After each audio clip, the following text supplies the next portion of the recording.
안녕하세요, 라마띠입니다. 미녀와 순정남 16회가 방송되었습니다. 이씨 할머니의 도움으로 구사일생한 박도라는 할머니의 손녀 김지영으로 신분이 바뀐 채 살아가고 있었죠. 기억상실로 인해 자신을 기억 못하는 도라를 할머니는 자신의 손녀로 만들죠. 할머니가 정신이 간혹 오락가락하긴 해도 손녀의 얼굴을 몰라볼 정도는 아닐 텐데 도라는 전신을 모두 수술하는 바람에 자신의 손녀의 얼굴이 변했다고 생각했던 것 같아요. 그게 아니라면 아들도 죽고 손녀마저 가출해버려 홀로 남겨진 할머니는 무슨 사연인지 알 수 없는 도라를 가족으로 품어주기로 마음먹은 것 같아요. 그렇게 평범한 일상을 살던 도라에게 가슴 뛰는 사건이 생겨버리죠. 치매로 정신줄을 놓은 할머니를 찾아 나섰다가 드라마 촬영 현장을 보게 되었고 박도라는 본능적으로 끌립니다. 드라마 촬영 현장을 기웃거리고 돌아와 자신의 신세를 푸념하는 도라를 보고 할머니는 몰래 드라마 제작진들을 찾아가 도라의 취업을 부탁하지만 당연히도 정중히 거절당합니다. 하지만 하늘이 도왔는지 드라마팀 막내가 여친을 핑계로 일을 관두게 되고 그 자리를 도라가 임시로 들어가게 됩니다. 모든 일에 열심히 하는 도라의 모습을 좋게 봤는지 같이 일해볼 것을 제안하고 도라는 흔쾌히 수락하고 기뻐했지만 그것도 잠시였죠. 서울에서 일한다는 말에 도라는 할머니가 마음에 걸렸죠. 할머니는 걱정 말고 너 하고 싶은 일 하고 살라며 도라를 응원하고 방 얻어줄 돈도 있으니 걱정 말라며 가라고 하죠. 도라는 울먹이며 말합니다. 할머니 가끔씩 머리에 꼭 꽂고 노래 부르고 돌아다니다 집에 못 찾아오면 어떡하냐며 걱정이 이만저만이 아니죠. 별 걱정을 다 한다며 이 동네 모든 사람들이 내 보호자니까 걱정하지 말고 너 하고 싶은 일 하라며 할머니 소원이라며 울고 있는 도라를 안아줍니다. 두 사람의 모습에 저도 눈물이 날 정도였는데요. 지금 대본을 쓰며 영상을 다시 보는데도 또다시 눈물이 나네요. 박도라는 엄마 복은 1도 없었지만 할머니 복은 100을 꼬박 채우고도 넘쳐버렸네요. 그렇게 김지영이 된 박도라의 서울 생활이 시작됩니다. 그 사이 출소한 백미자는 공진단을 찾아가서 도라를 죽게 만든 건 분명히 너다. 가만 안 둔다며 깽판을 부리고 끌려나갑니다. 안 그래도 도라 귀신 때문에 힘들어하던 공진단에게 도라 귀신보다 더 지긋지긋할 것 같은 인간 거머리 백미자가 달라붙을 것 같은데요. 어차피 잃을 게 없는 사람이 세상에서 제일 무섭다잖아요.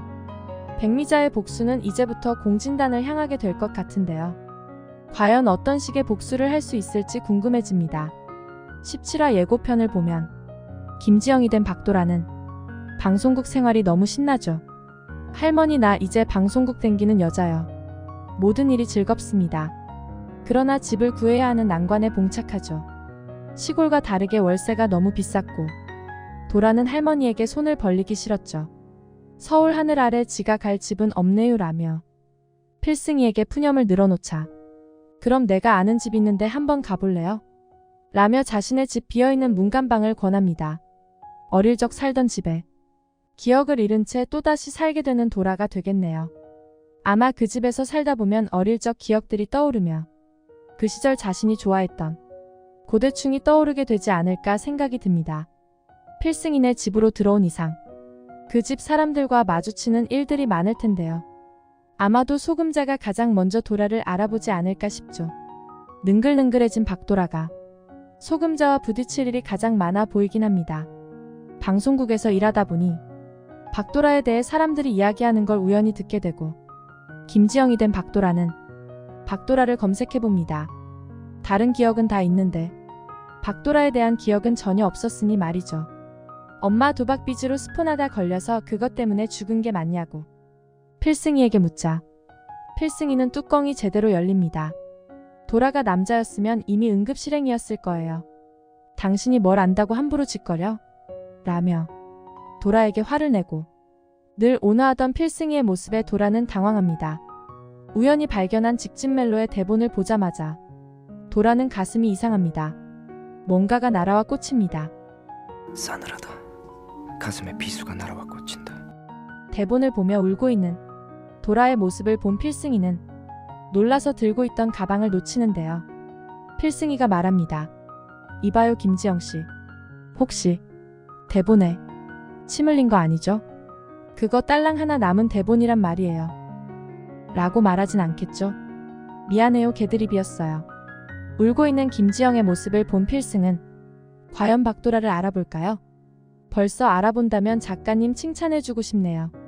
이렇게 빨리 알아보게 만든다고요? 주인공이 기억을 잃은 지 2회 만에 돌아온다면 역대급 스피드이긴 하겠네요. 질질 끄는 전개보다는 나아 보이기도 합니다. 필승은 도라를 기억해내지만 도라는 자신이 박도라라는 사실을 전혀 기억해내지 못할 것 같죠.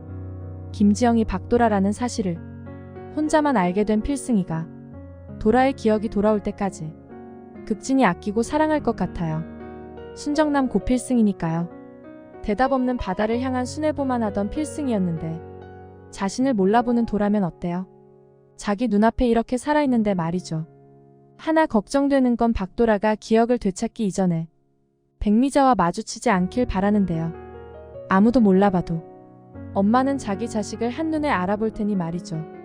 모쪼록 행복한 필승이의 모습을 상상하니 벌써부터 입꼬리가 올라갑니다. 감동과 재미를 동시에 주고 있는 주말 드라마 미녀와 순정남 16화 리뷰와 17화 예고 분석이었습니다. 끝까지 시청해주셔서 감사합니다. 구독과 좋아요는 제가 영상을 만드는데 아주 큰 힘이 됩니다. 오늘도 행복하세요.